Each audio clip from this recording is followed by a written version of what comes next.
So a new start-up party has been unveiled by Dominic Cummings, which he claims could replace the Tories. Boris Johnson's former chief advisor said the party could capitalise on the expected Tory party collapse during the next election. He claimed the party would be completely different to both Labour and the Tories, and that the majority of the electorate would support this. Isabel Oakeshott is here to have a little look at this. It's that last line, the majority of the electorate would support it. Now, I wish we need to have a kind of laughing sound now. We do. You know, I mean, honestly, I can't begin to tell you how ludicrous this is, how incredibly arrogant it is. It is really hard to start a new political party. Well, actually, I tell you what, it's really easy to start a new political party.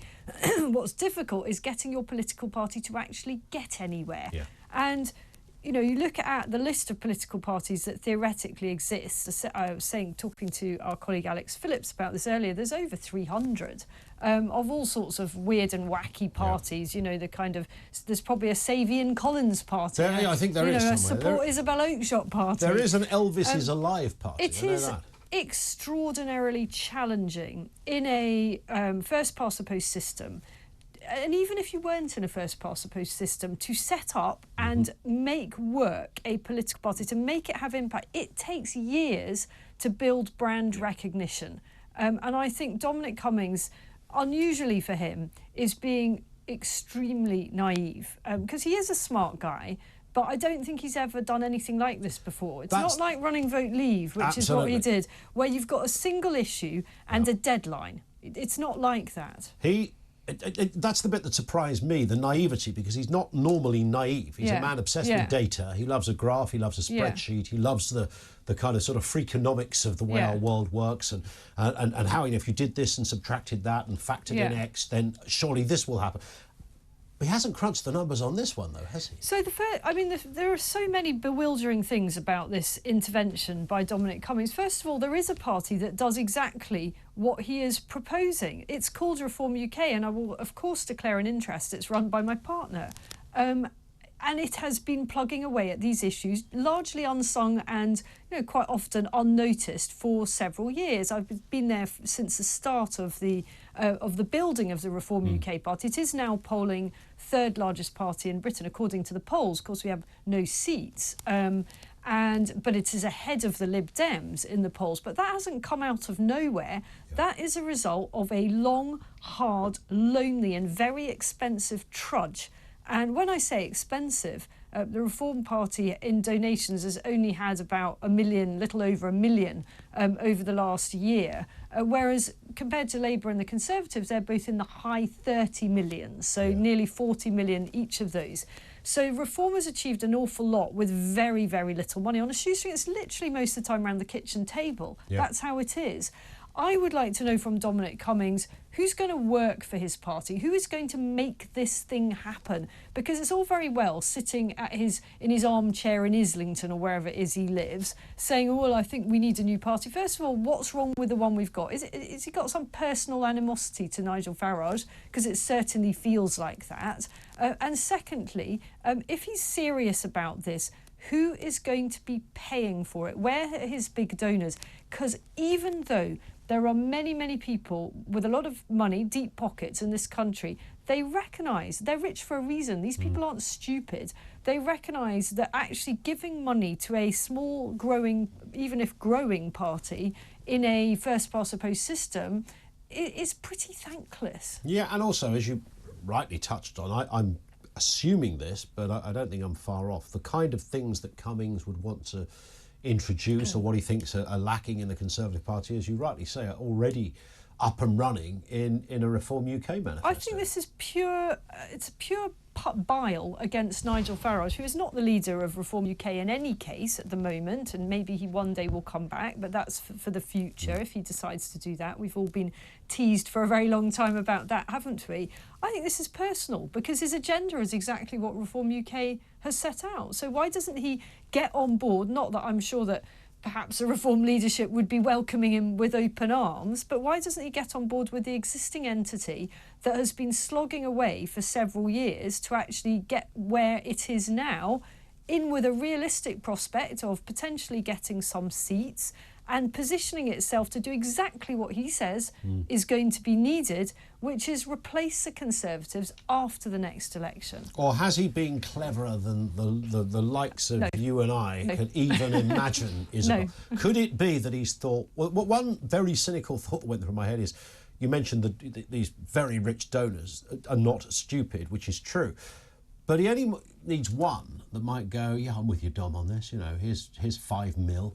5 million and he's got an income for the next 10 years, and he can agitate from the wings. OK, well, 5 million would go a long way. You know, I'm sure Reform UK would be delighted with even half of that. I'm sure. So, yes, if he's got some super rich backer, but I also would have to wonder what planet the super rich backer were on to be supporting a new entity set up by Dominic Cummings. I mean, he's got many great qualities, but he's not charismatic. He's not warm and engaging. I cannot see him, if he's going to be the leader of this party, I don't know. But can you imagine him, you know, going round, going up north, going to the places, the heartlands for the kind of vote that he is driving with his glasses achieve. on, you know, all of that. Maybe Barnard Castle, he might be able to put on a good gig there.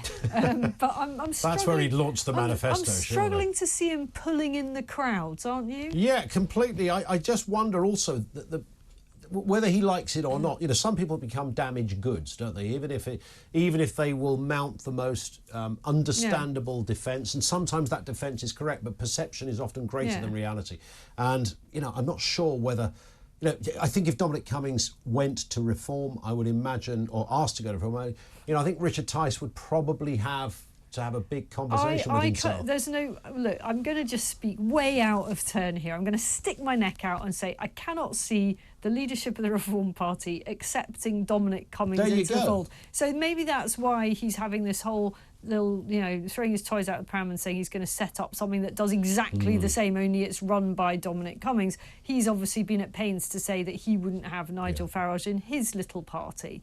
I mean, it's all pretty pathetic, isn't it? What I'd like to see him campaigning for, in order to actually make it more realistic for people like him to set up parties, because I think I'm in favour of people sticking their neck out, you know, putting their money where their mouth is. I'm mixing metaphors all over the place here, but we need a rich democracy. We need lots of different ideas. We do. The only way they're going to get anywhere is if we have proportional representation. That's true. Why is he not campaigning for that? Do you think people need to get more involved in politics? We took a call yesterday. It was a great call from a guy that said, look, I'd never been to the Welsh Assembly, the Senate. I'd never been there. He said, but I felt so strongly about what they were doing. They're increasing the numbers there. He said a story that really has just gone under the radar. It was a big story.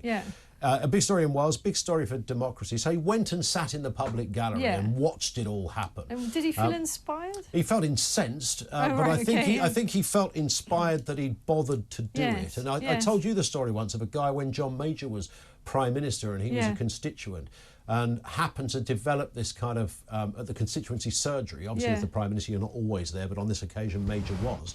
And got really involved in this guy's case. And between the two of them, and I love this, they sorted it out. There's Bob and the Prime Minister sorting out this problem. I love that about democracy, and I love people getting more involved in it. But it's kind of, I guess, are people put on, as you know, encouraging that Dominic wants to do something and mobilise himself? I think that might put them off, actually. But that's the thing, isn't it? We've got a lot of rubbish politicians. So I think people feel alienated from politics. They don't quite realise, and I'm not saying this in any patronising way, because I would have been like this 20 years ago probably, that politics is everything. It's everything. It's what do the streets look like? It's how much are you going to pay for your mortgage? It's what are your chances of being able to afford a flight to go on holiday? It's how many windows are you allowed in your house before the windows inspectors from the climate change zealots say you've got too many windows relative to all? It's everything, absolutely everything.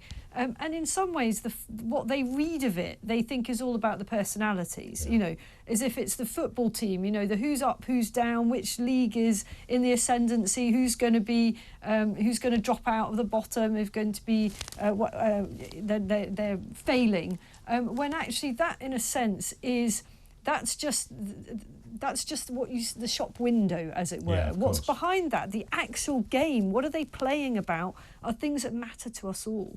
It is tricky, isn't it? I mean, look, you know.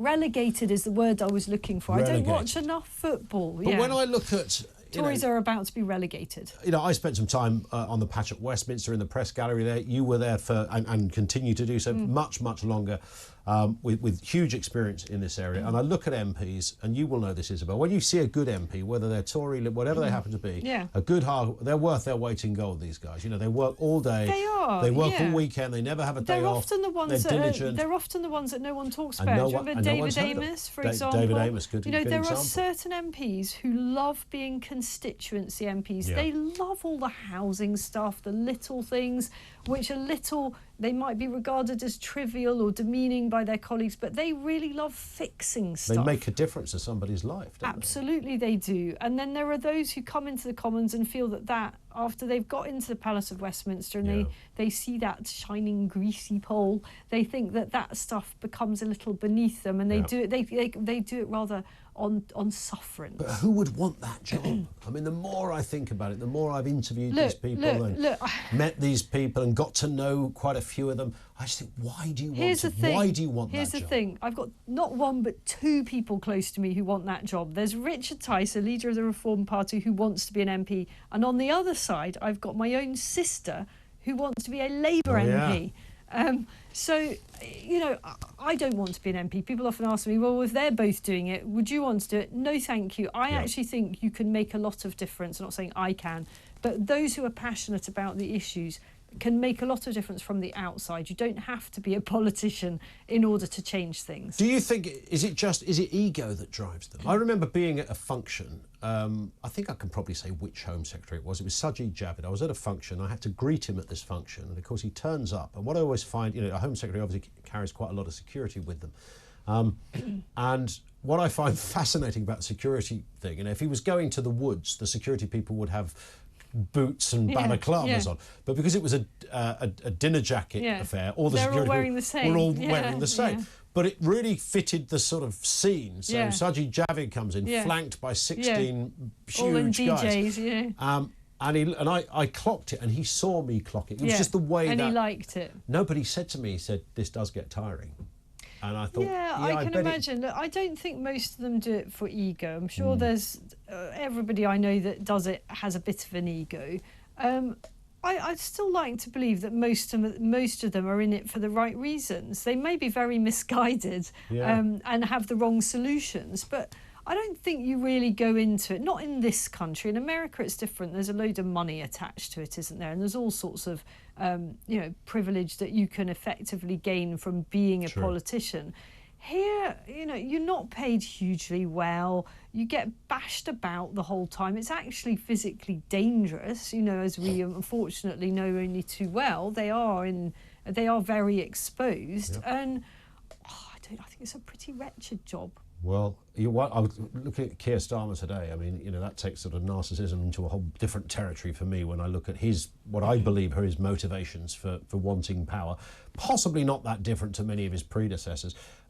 Making almost a nonsensical announcement this morning in Dover. Nothing about it really adds up. I mean, it was... No, I read it. If you proposed it in a dissertation, you'd be kicked out of university for crimes of idiocy, because there's nothing in it. It's just vacuous. really thin. So essentially what he's saying is that they got two headlines out of it. One was about using MI5 in order to try to tackle the criminal gangs. Well, if the government isn't already using the intelligence agencies, I would be astonished. It would be a complete neglect of duty. So we can say that that's already happening. And secondly, it seems to be, let's work with the French and we'll use anti-terror laws. Well, the current government has been trying to do that for the best part of a decade. Correct. And they've already changed the law and been as tough as they appear to be prepared to be. So does anyone really believe that Kier Starmer's going to be better at this? And he made no real reference to